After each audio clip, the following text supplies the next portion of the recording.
Senhoras, senhores, uma boa tarde, que a paz do Mestre esteja com todos nós. Agradeçamos sempre a oportunidade da vida, a nossa saúde ou a nossa enfermidade, porque sabemos, através da doutrina reveladora do Mestre, que sempre é nos dado aquilo que nos compete.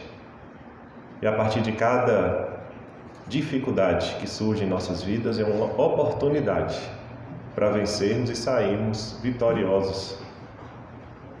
Essa é a nossa missão aqui na Terra, crescermos. Tem uma passagem no prefácio do livro Libertação, de André Luiz, psicografia de Chico Xavier.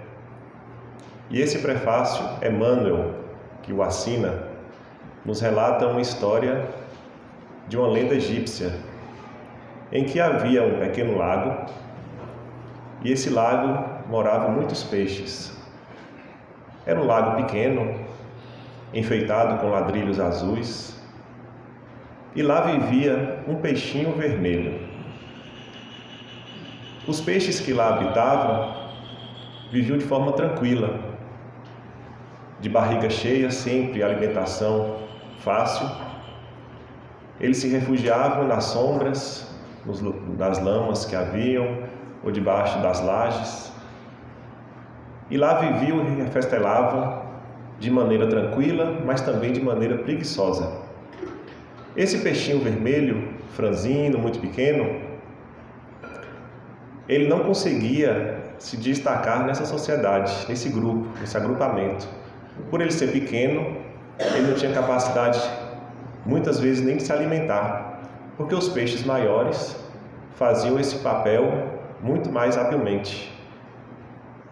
E esse grupo elegera um rei, que era um peixe mais robusto, de barbatanas. Pelas dificuldades desse local, esse peixinho vermelho, percebendo que ele não tinha nem a oportunidade do lazer, começou a estudar e começou a trabalhar bastante. E o seu trabalho iniciou-se catalogando todos os cantos daquele lago. Ele sabia onde tinha as plantas, ele sabia quantos ladrilhos havia ali. E fazendo esse percurso de estudo, de identificação, ele descobriu que por onde a água escoava do lago havia uma grade. E daquela grade havia um outro local. A partir disso, ele ficou convencido de que queria passar por aquela grade. Mesmo franzino e magro, ele não conseguia. Então ele se esforçou, fez dieta, apesar de estar muito magrinho, perdeu algumas escamas e conseguiu atravessar aquele gradil. Então ele caiu em um pequeno riacho. Do riacho, ele encontrou um rio mais caudaloso. E nessa viagem ele foi percebendo um mundo gigante que vislumbrava suas vistas. Árvores gigantes, pessoas, conseguia ver o céu, que naquele lago não permitia ver as estrelas, conseguiu ver automóveis, no caso veículos da época, e assim ele vislumbrou uma paisagem totalmente desconhecida, fora que dentro dos rios descobriu novas espécies, tanto de vegetais quanto de animais, de outros tipos de peixe.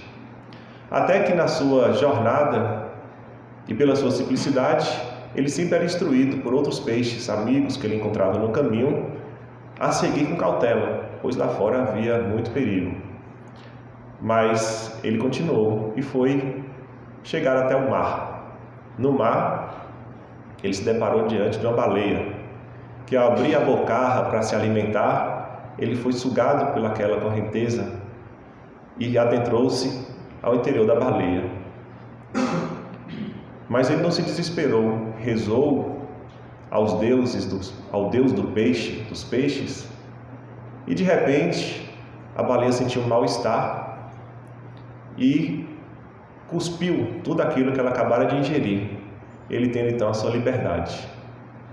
Lá nesse mar, ele encontrou um grupo de peixes, amigos, semelhantes a ele, que foi ensinando como se conduzir naquele local, explicando as questões, e ele se refugiou em um reinado nos corais, local de ampla fartura, de muita beleza, de muita alegria.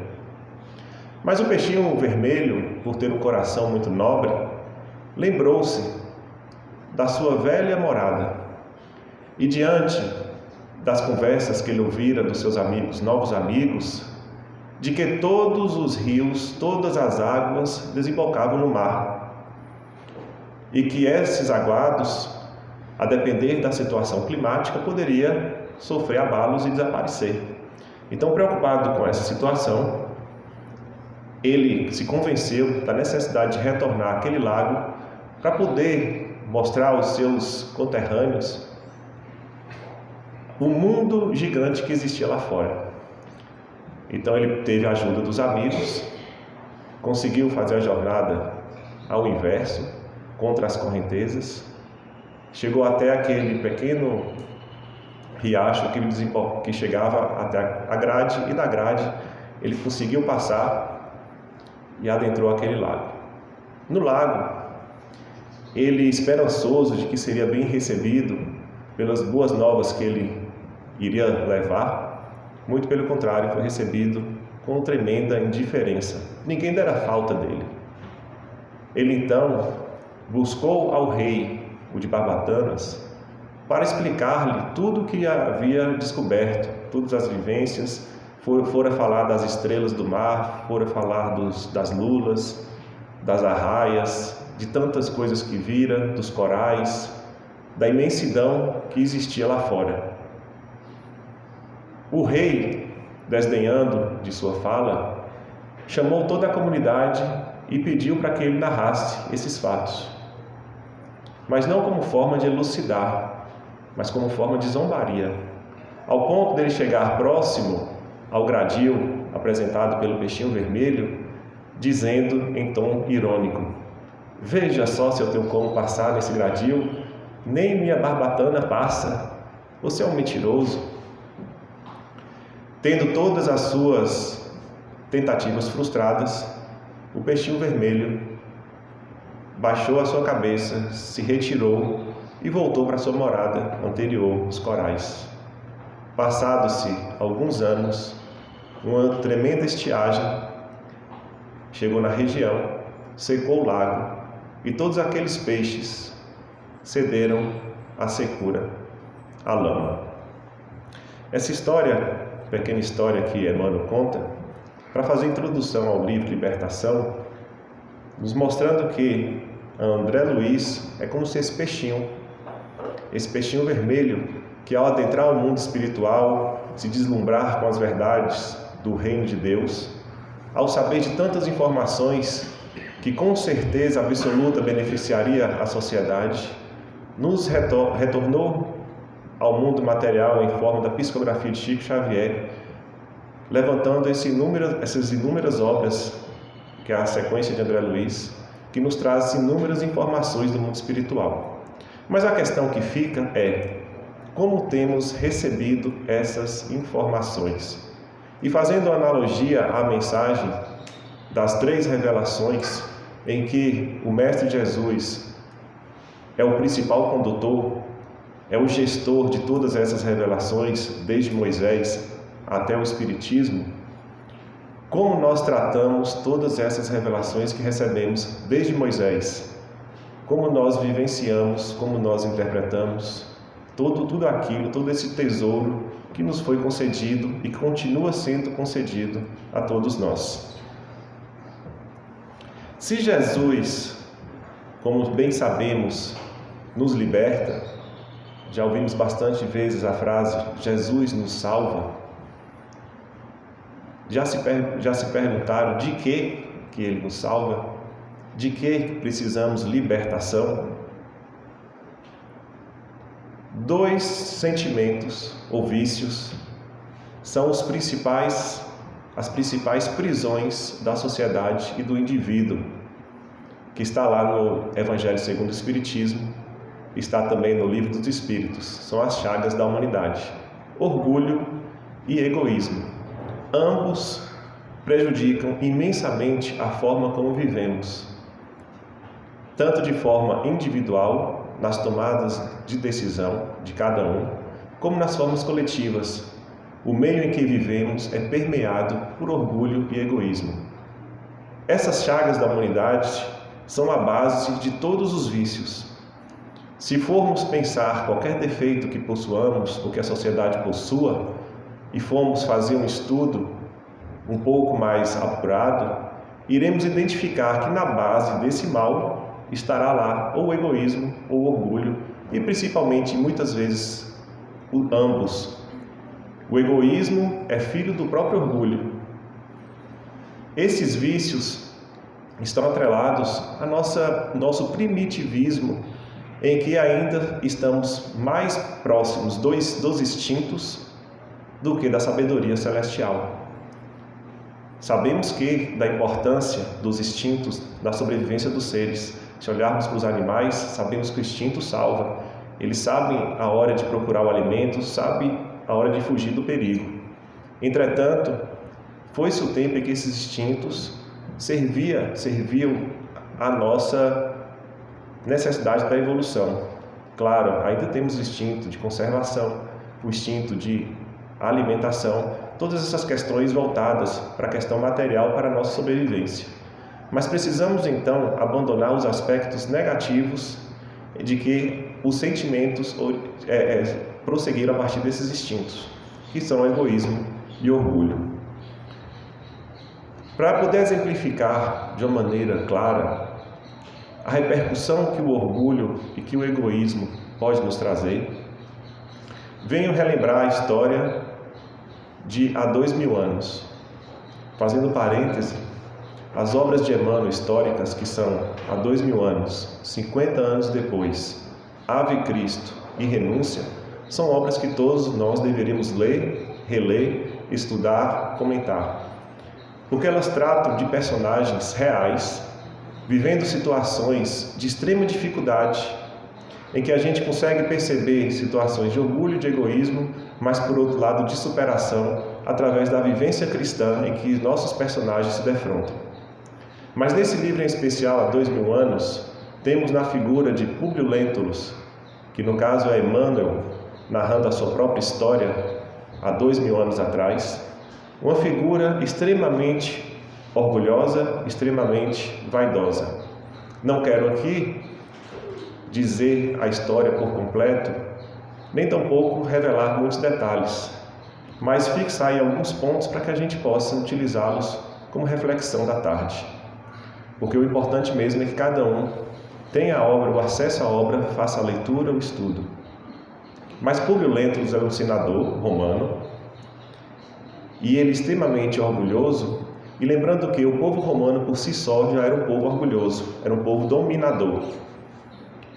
E ele tinha consciência plena de que ele era uma raça, ele pertencia a uma raça superior às outras raças em si. Eles eram privilegiados pelos deuses. Sendo assim, a vida vai mostrando caminhos em que nós devemos estar atentos para perceber os detalhes e tomarmos as decisões acertadas na condução do nosso melhoramento íntimo. Sua filhinha, criança, sofria da doença da época incurável, a lepra. E, a partir de todos os recursos empreendidos para a recuperação dessa criança, nada surgiu efeito.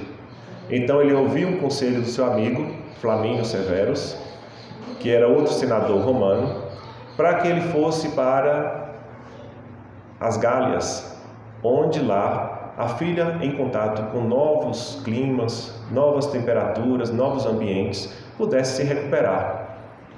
Então ele aceitou de pronto, e 1 ano depois estava ele se dirigindo para as terras de Jerusalém. Após desembarcar do navio, em sua carruagem, na sua comitiva, com diversos soldados, ele prosseguia para a cidade, enquanto Lívia, sua esposa, que é outro personagem importantíssimo nessa obra, que não vai ser o caso do comentário de agora, ela observava como os judeus daquele tempo eram maltratados e massacrados pela dominação romana, porque ela via nos semblantes de cada pessoa do percurso em que aquela comitiva passava, as caras fechadas, tristes, empobrecidas. E diante dessa situação tão difícil e revoltante, um dos judeus, chamado Saul, por volta de 18 anos de idade, ainda jovem e inconsequente, pegou uma pedra e jogou na comitiva. A pedra acertou exatamente o rosto de Lívia. Inconformado com a situação, Públio exige que seja encontrado essa pessoa que o atacou. Então os soldados habilmente conseguem pegar Saul, apresenta para Públio, que de forma extremamente orgulhosa, prepotente e arrogante, faz a condenação das chibatadas. Além das chibatadas, ainda faz com que o jovem seja condenado às galeras, que naquele tempo, galeras, os barcos que eles eram escravizados nessas embarcações para fazer a parte de remo, era condenação praticamente à morte. Então olha só, já começa a história de Públio ser traçada por decisões baseadas no orgulho. Essa questão de orgulho, de eu pertencer a uma casta, de eu ser superior ao outro, de eu ser melhor do que você. A partir disso, a vida ainda nos permite o nosso arrependimento. Um dia após chegada a Jerusalém, já em seu novo gabinete, se instalando em seu novo gabinete, por estar feliz e tranquilo, já com a esperança da reabilitação de sua filha, um judeu pede uma conversa com ele, pede uma entrevista. E ele, por estar então nesse momento pleno de sua vida, acaba recebendo esse judeu. Era o pai de Saul, André de Gioras, que solicita clemência para o seu filho. Então ele diz: perdoai, ele é jovem, ele tem uma vida pela frente, eu vou dar as reprimendas como pai. Mas o orgulho do senador repreende qualquer apelação, dizendo: você não foi capaz de criar seu filho, você quer jogar a responsabilidade para o meu comando? Eu, como senador, não posso voltar atrás na minha palavra. Seu filho fez tentativa de assassinato. Olha o exagero da pessoa orgulhosa. Tentativa de assassinato, ele tem que ser tratado como tal. Mas no íntimo de Públio, quem for ler a história perceberá que ele já tinha gravado no seu íntimo a necessidade de reflexão a respeito disso. Porque tempos atrás ele houvera tido um sonho a respeito de quando ele era o próprio bisavô, Públio Lentulus, outro bisavô que ele tinha. E esse bisavô, Públio Lentulus, que era o mesmo nome do qual ele tinha apenas um outro sobrenome diferente, que agora me escapa. Ele fazia vários assassinatos, ele era senador também, perseguia os seus colegas que estavam com conflitos de ideias, perseguia os seus inimigos e ainda mandava vazar os olhos de forma cruel. Então ele já teve esse sonho de forma tão clara, mas mesmo assim, ainda assim ele não conseguiu entender o recado da providência divina para que ele tivesse mudança de comportamento. São questões que muitas vezes nós temos, de que quando tomamos medidas erradas em nossas atitudes, de não refletirmos a respeito daquela consciência íntima, daquela voz íntima que nos alerta sobre as tomadas de decisão em nossa vida. Porque todos nós temos um espírito protetor que nos acompanha, que nos intui.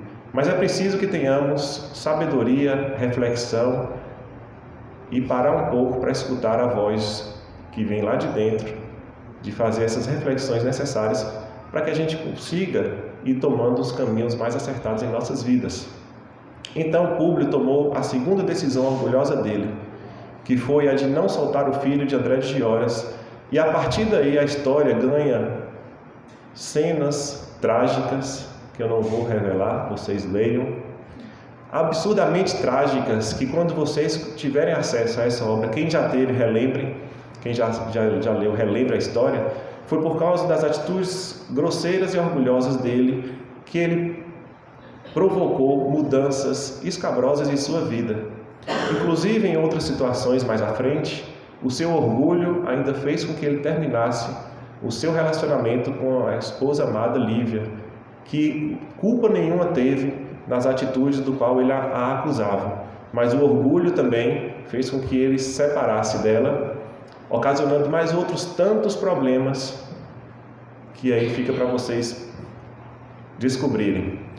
Então a gente pode considerar Públio como um exemplo de orgulho e podemos considerar Pôncio Pilatos nessa mesma obra como um exemplo claro de egoísmo. No decorrer da história, Pôncio Pilatos era o governador da Judéia, do qual se apaixonou de forma doentia por Lívia, a esposa do senador romano Públio. E isso fez com que ele tomasse diversas atitudes, simplesmente pensando na sua satisfação íntima, que prejudicou a família, prejudicou a sua família, prejudicou a sua vida. Todas as atitudes de Pôncio Pilatos, voltadas para o egoísmo, ocasionaram situações extremamente vergonhosas para o ser e extremamente prejudiciais para os outros e prejudiciais para si próprio. Essas atitudes egoísticas dele fez com que culminasse no ponto em que Jesus, quando estava em Jerusalém para ser crucificado, tinha a chance de ser libertado por ele. Mas o que foi que ele disse? Todos nós sabemos: lava as mãos. Uma atitude extremamente egoísta de não se preocupar com aquele que ele sabia ser inocente, pois o próprio Pôncio Pilatos não entendia a fúria da população, uma vez que ele entendia que Cristo era inocente, entendia até que Cristo era uma pessoa boa, apenas com ideias fanáticas, mas que nenhum perigo causava à sociedade. Ele tinha essa consciência, mas o seu egoísmo em não querer salvar uma vida, simplesmente para ele não ficar com essa reputação de ser uma pessoa causadora de determinados problemas naquela sociedade em que as pessoas pediam a morte do Cristo, ele não quis encarar tal situação, lavou as mãos. Esses dois pontos, orgulho e egoísmo, nos mostra, e eu trouxe essa reflexão, para que a gente tenha um exemplo de como esses dois vícios podem causar inúmeros problemas. Se porventura nessas obras a gente tem um superlativo do orgulho e do egoísmo, a gente tem, através de um estudo de uma situação extrema, se voltarmos o pensamento para as nossas atitudes corriqueiras e identificarmos orgulho e egoísmo, podemos refletir, podemos verificar e entender quais são as consequências dessas nossas atitudes. Quem não conhece uma pessoa que se declara vítima, quando na verdade ela afasta a todos pelas suas atitudes egoístas? Quem não conhece alguém que da mesma maneira se fala que não tem amigos, quando na verdade ela tem posturas orgulhosas? E pior ainda, quando nós mesmos estamos inseridos nesses pensamentos e atitudes, vemos as pessoas se afastarem e não refletimos e não chegamos à conclusão de que somos nós próprios os causadores desses males, pois não observamos em nós esses vícios que porventura existam, do orgulho e do egoísmo. Porque o orgulhoso, ele vê o outro sempre de cima para baixo. Ele acha superior, seja nas ideias, seja no comportamento, seja na condição social. E o orgulhoso tem um aspecto interessante, que ele não se rebaixa à própria divindade. Ele considera que ele está autossuficiente nessa vida, do ponto de não depender de nada, nem de ninguém, nem tampouco de obras celestiais ou de um Deus que talvez nem exista. O orgulhoso extremo não considera, não se rebaixa à condição de existir um Deus superior que conduz toda a humanidade. O egoísta,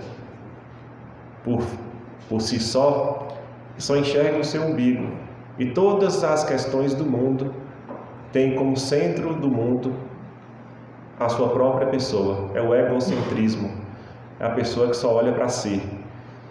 E esses dois vícios são amplamente contrários à verdadeira libertação que Jesus nos propõe, que ela passa indubitavelmente pela humildade e pela caridade.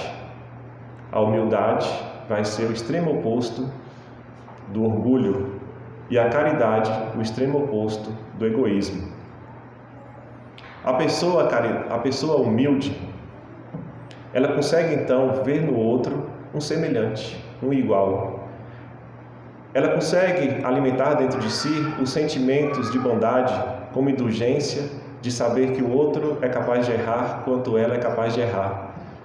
De saber que o outro tem as mesmas potencialidades que ela, mesmo que esteja em um determinado grau de vida diferente.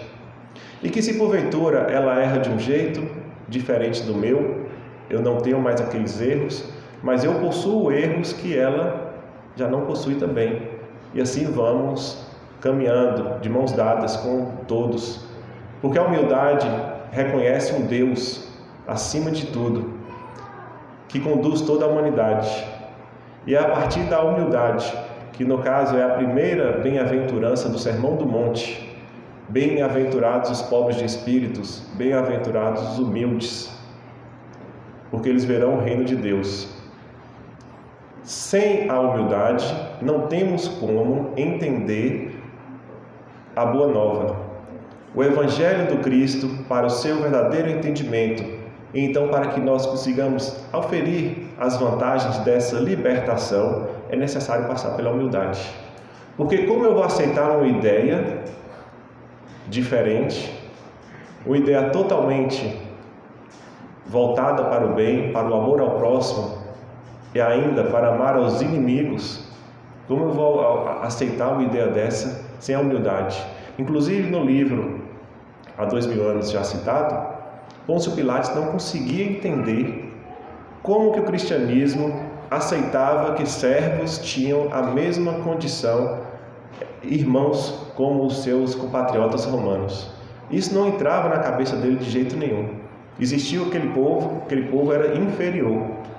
Isso já era a consciência daquele tempo. Mas ainda, será que não carregamos essas impressões de 2000 anos atrás de formas sutis em nossa convivência diária atualmente?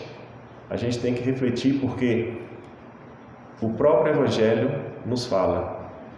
É crucial, é de extrema importância que levantemos todos os esforços, que consigamos todas as nossas armas íntimas para o combate dessas duas chagas, orgulho e egoísmo.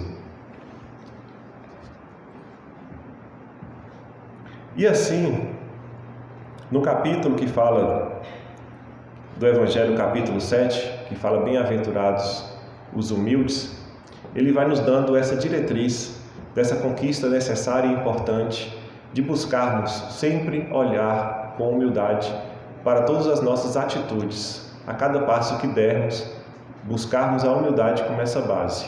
Já no capítulo 15 do Evangelho segundo o Espiritismo, Kardec nos traz o título Fora da caridade não há salvação. Todos nós já escutamos, fora da igreja não há salvação. Ou ainda, fora da verdade não há salvação. Mas Kardec foi muito inteligente e sensível para entender que fora da igreja não há salvação, existe uma questão de excluir determinadas pessoas, de criar um embate na própria sociedade. Porque se estamos falando fora da igreja não há salvação, e eu pertenço à igreja A, você pertence à igreja B, e o outro não pertence à igreja nenhuma, quem nesse caso está certo? Quem será salvo? E assim, a minha posição, se eu estiver dotado de orgulho e de egoísmo, vou querer impor a minha ideia sobre a sua ideia, e aí começam as situações belicosas. Toda guerra inicia-se de contradições de ideias. Fora da verdade não há salvação. Tem outro problema também. Qual verdade? A minha, a sua ou a deles? Porque cada um vai carregar consigo uma verdade. Novamente vamos cair em outro problema, que é exatamente qual verdade estamos tratando, quem é o detentor da verdade e como eu vou ser salvo Se eu confio na minha verdade, você confia na sua e outra pessoa confia na dele. A cada pessoa uma verdade. E o que é essa salvação? Porque há tempos atrás ou até hoje, é disseminada a ideia de que quando morrermos, seremos salvos, se aceitarmos Jesus. Pois bem, o cristianismo é muito difundido no mundo, mas nem todos no mundo são cristãos. Então esses já estão fora da salvação, porque nem acesso ao cristianismo tiveram.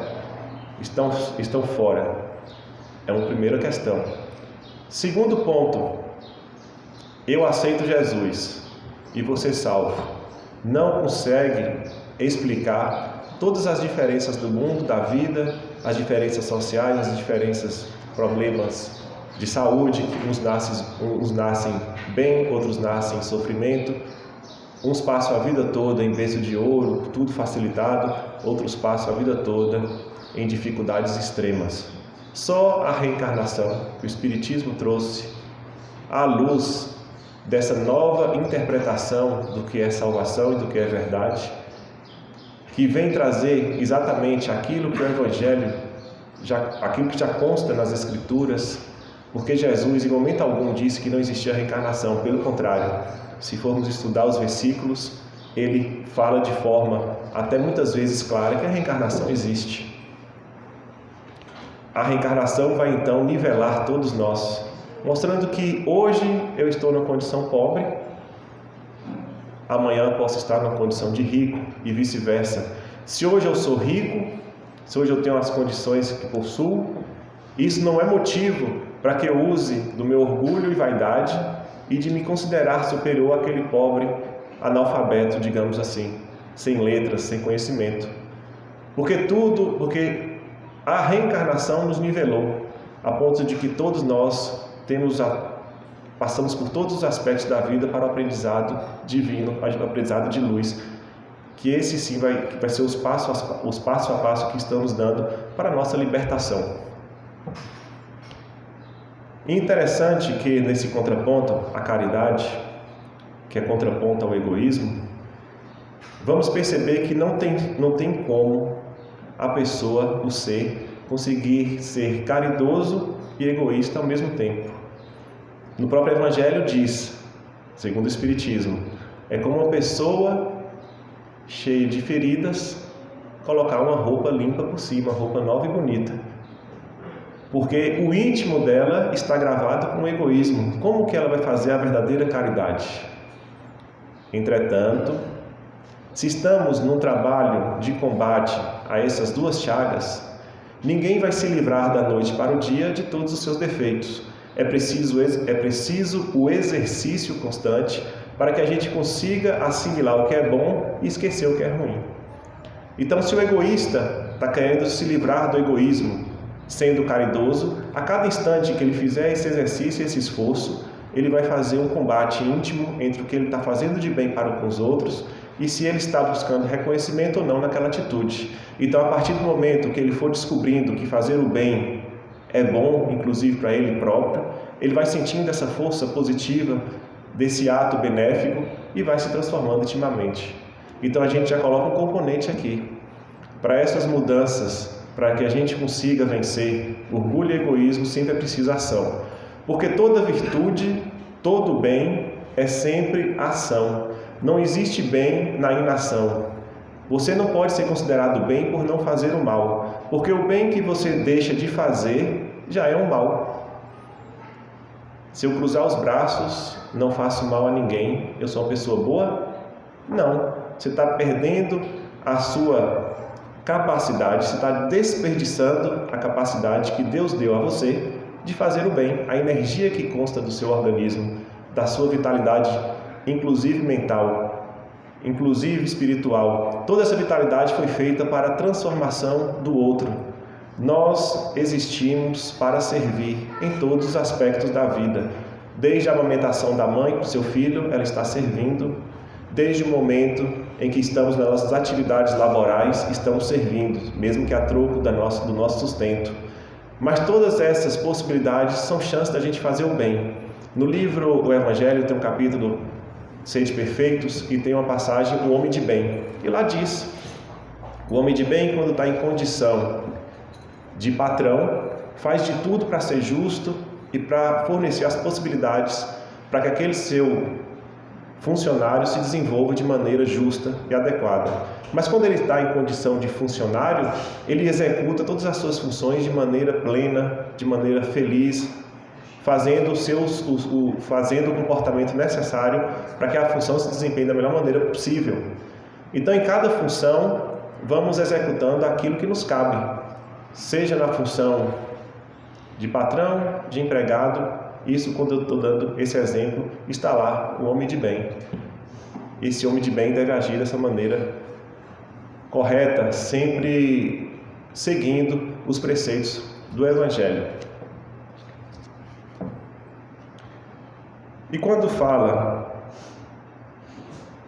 fora da caridade não há salvação, é porque a caridade vai ser o principal mecanismo para que a gente conquiste a verdadeira vida eterna, aquela que Jesus nos prometeu. A caridade é como se fosse a máxima, o ponto principal de todo o ensinamento do Mestre Jesus. É o ponto onde a gente vai separar o joio do trigo. É preciso, então, que a gente tenha essa consciência para que todo o ensinamento do Mestre, que é um ensinamento libertador, nos atinja a ponto da gente poder absorver aquilo que o Mestre nos passou e realmente fazer a nossa transformação. Tanto que o mandamento maior, amarás o Senhor teu Deus de todo o teu coração e de toda a tua alma e de todo o teu entendimento. Este é o maior e o primeiro mandamento. Mas o segundo, que é semelhante a este e dá complemento, amarás a teu próximo como a ti mesmo, faz em que está constado em Mateus 22, 34 a 40, faz o complemento de que para amar a Deus, eu preciso amar ao próximo. Para amar ao próximo, eu tenho que ter o alto amor. É uma tríade que você não consegue separar. Não existe amar a Deus se eu não amo o meu próximo. Se eu prejudico o meu próximo e sou uma pessoa que vive orando, são puras palavras jogadas ao vento. Porque Deus não olha, não administra palavras. Deus entende sentimento, entende verdade absoluta que sai do íntimo da alma. A caridade, então, se torna esse elemento, e a gente deve entender que ela não é feita somente de elementos materiais. A caridade por si só já existe antes mesmo dela ser executada, porque ela inicia no pensamento do ser. A partir do momento que você tem o seu pensamento voltado para o bem, você já começa a exercitar a caridade. Lá no Livro dos Espíritos temos o famoso BIP. O que é a caridade como Jesus a entendia? Benevolência para com todos, indulgência para com as imperfeições alheias, perdão das ofensas. Nessa resposta não está dizendo dar o pão material, não está dizendo dar a roupa ou dar qualquer outra coisa. É evidente, somos seres inteligentes, que a caridade parte também da doação material, mas, sobretudo, mais importante, é a condição espiritual que movimenta o ser no sentido da caridade.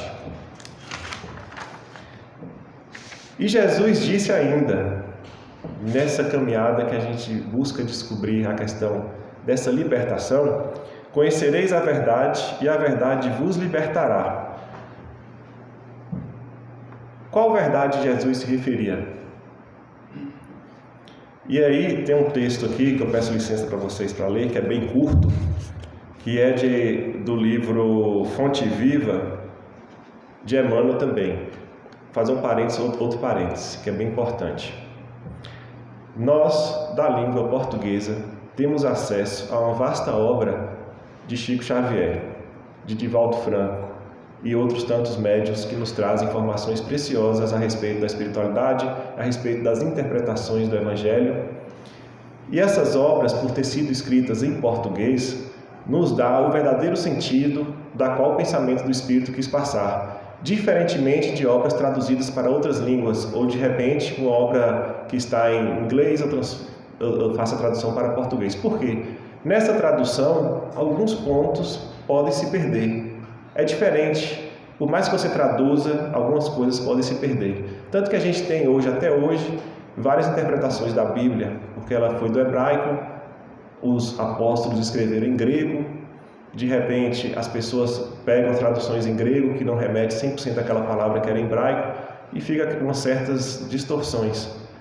Mas claro, como o Evangelho, que é a condução do Mestre Jesus, não se perdeu por conta, a gente sabe, não só pelos homens, mas principalmente pela espiritualidade que conduz a emissão da Boa Nova na Terra.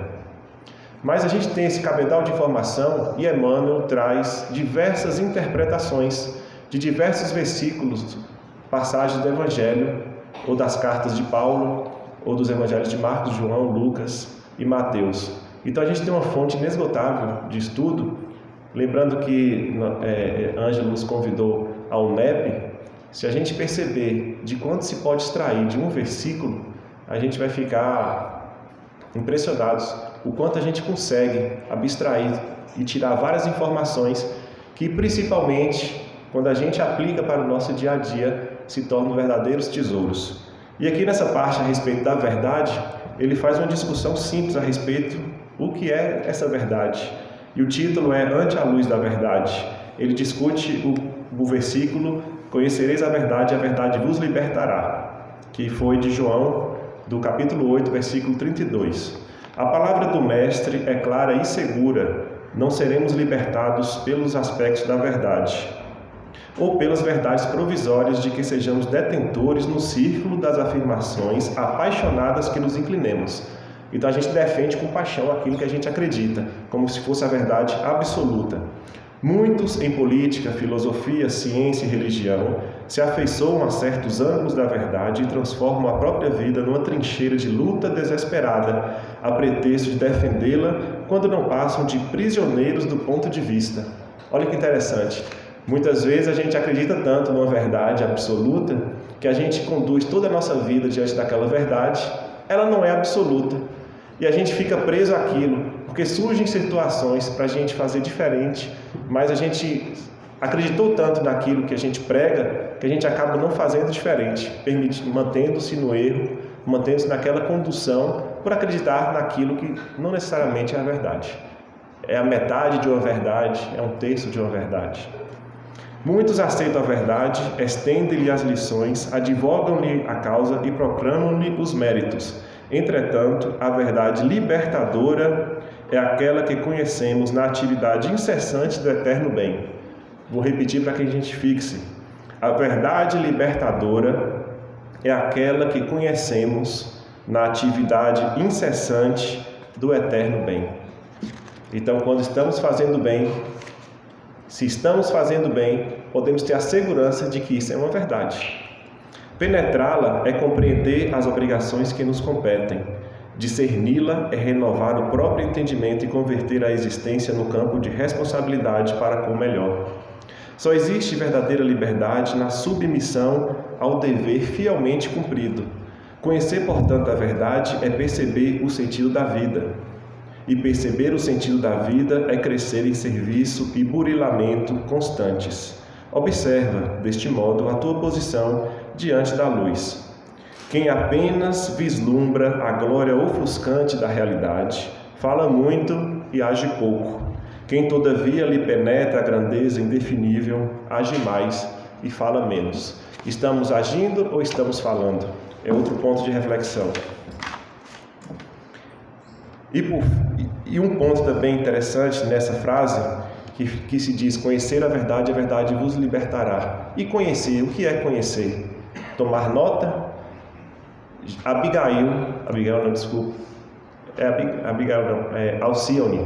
Alcione, no livro Renúncia, tem uma resposta para a gente, que é o livro também da obra de Emmanuel, que eu citei no início. É o livro Renúncia, então temos lá a benfeitora Alcione. Ela diz que conhecer passa por 4 processos. A gente primeiro conhece, ou seja, a gente toma nota daquela situação. A gente medita, então faz as reflexões necessárias daquilo que a gente tomou nota.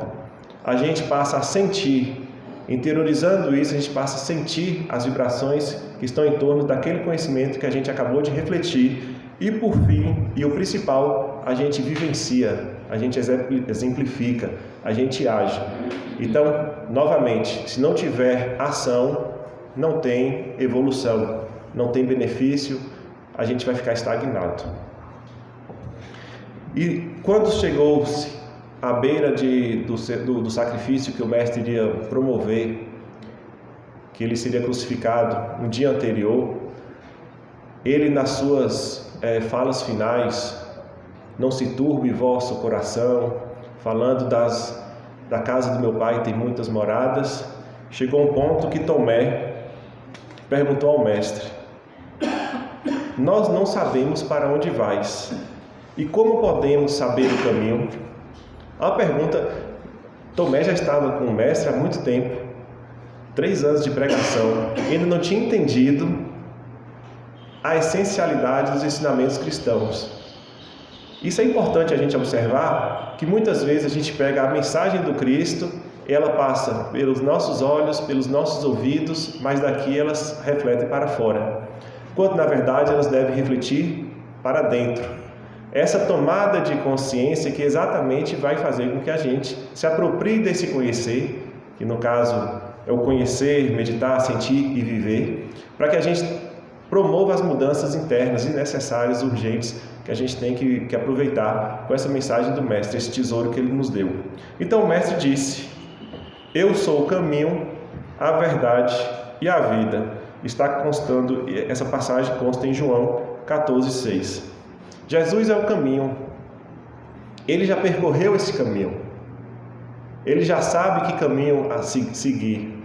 E ele volta pelo mesmo traçado para nos puxar pela mão, nos apontando qual a direção seguir.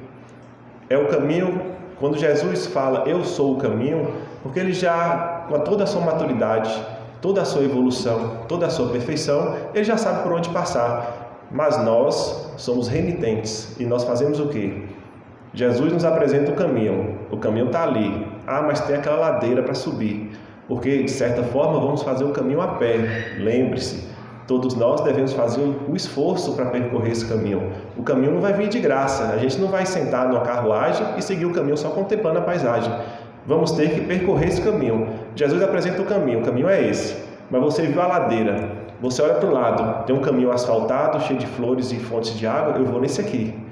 Só que esse caminho que você foi é o caminho, aquele mesmo exemplo que ele falou, da porta larga. Você tem a porta estreita e tem a porta larga. Você vai pelo caminho mais fácil. Só que esse caminho vai te levar para onde? Às vezes para um abismo, às vezes para um lamaçal, às vezes para um espinheiro. Vai levar para situações completamente complicadas. Ou às vezes um caminho sem saída, em que você vai ter que retornar, fazer todo o traçado, o trajeto de volta, sofrendo desnecessariamente. Vamos lembrar? Porque eu sou orgulhoso. Não, Jesus não sabe qual é o caminho. Esse caminho de Jesus não está muito bom não, mas eu sei qual é o caminho. Então a posição de orgulho, e esse caminho está melhor porque o caminho está asfaltado. Eu não vou nem gastar a minha sola do sapato. Porque eu estou pensando em mim, tudo sempre pensando em mim, o orgulho falando mais alto, tomando decisões erradas. Quando Jesus fala, eu sou a verdade, é aquilo que a gente acabou de aprender. A verdade é a caridade, é o trabalho no bem, é servir ao próximo. Todos nós estamos positivamente condenados ao bem, a amar o próximo, a fazer o melhor para os outros. É a nossa condenação. Então isso quer dizer o quê? Deus não quer a punição de ninguém. O sofrimento que temos escolhido ultimamente, por qualquer situação que seja, ou é para nos fazermos crescer, ou para fazermos refletir também, porque muitas vezes fomos nós os causadores dessas dores e sofrimentos. Deus não quer ninguém sofrendo, não. Ele quer a perfeição do ser. Assim como você que leva seu filho para tomar uma vacina, você não gosta de ver seu filho tomando a agulhada da injeção.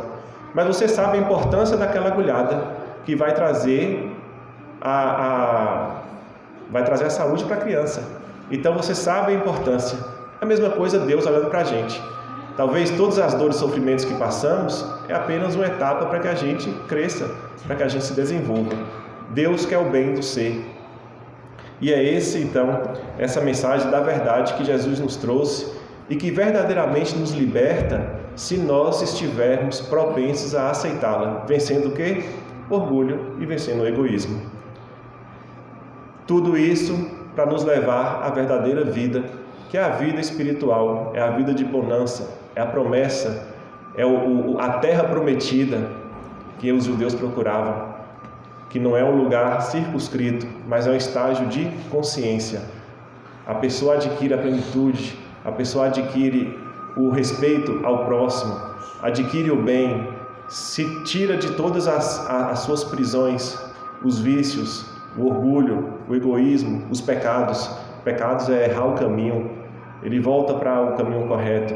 Então assim, ele segue numa linha em consonância com o divino. E aí a gente pode finalizar até com a frase de Paulo de Tarso, que quando chegou o momento em que ele já estava cansado e abatido, ele falou: não é mais eu que vivo, é o Cristo que vive em mim. Muito obrigado.